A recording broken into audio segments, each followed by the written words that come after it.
আজ কি খুব গরম লাগছে? ঠান্ডা জল খেয়েও ঠান্ডা লাগছে না? এসি থাকলেও শরীর পুড়ছে? আসল কারণটা জানলে চমকে যাবে। আমরা ভাবি বেশি ঠান্ডা জল খেলেই শরীর ঠান্ডা হবে, কিন্তু সায়েন্স বলছে এটা সবসময় কাজ করে না। আমাদের শরীর নিজে থেকেই টেম্পারেচার কন্ট্রোল করে। একে বলে থার্মো রেগুলেশন। যখন গরম লাগে শরীর ঘাম তৈরি করে। এই ঘাম ইভাপোরেট হলে শরীর ঠান্ডা হয়। কিন্তু সমস্যা হয় যখন হিউমিডিটি বেশি থাকে আর এয়ার ফ্লো কম থাকে। তখন ঘাম শুকোতে পারে না, আর শরীরও ঠান্ডা হতে পারে না। বরফ জল খেলে ইনস্ট্যান্ট ঠান্ডা লাগে ঠিকই, কিন্তু শরীর তখন হিট কনজার্ভ করতে শুরু করে। এর ফলে লং টার্মে উল্টো দিকে গরমই লাগে। এবার আসি বেশ কিছু সায়েন্টিফিক মেথডসে। Number one, air flow plus sweat evaporation.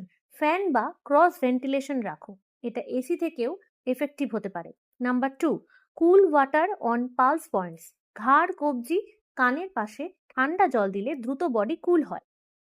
Number three, light loose cotton clothes, কারণ এগুলো সোয়েট ইভাপোরেশন বাড়ায়। Number four, hydration plus electrolytes. শুধু জল নয়, ওআরএস বা লবণ চিনি জল খাও, এতে বডি কুলিং সিস্টেম ঠিক থাকে। নাম্বার ফাইভ, দুপুরের দিকে হেভি খাবার অ্যাভয়েড করো। হেভি ডাইজেশন মানে বেশি হিট প্রোডাকশন। এবার আসি বোনাস সায়েন্স ফ্যাক্টে। গরমে কুসুম গরম জল খেলে বডি ফাস্টার কুল হয়, কারণ এটা সোয়েটিংকে ইনক্রিজ করে। এই 5টা টিপস ফলো করলে এসি ছাড়াও তোমরা ঠান্ডা থাকতে পারবে। এমন সায়েন্টিফিক ফ্যাক্টস জানতে হলে সাবস্ক্রাইব করো আমাদের জাস্ট ফ্যাক্টস চ্যানেলকে।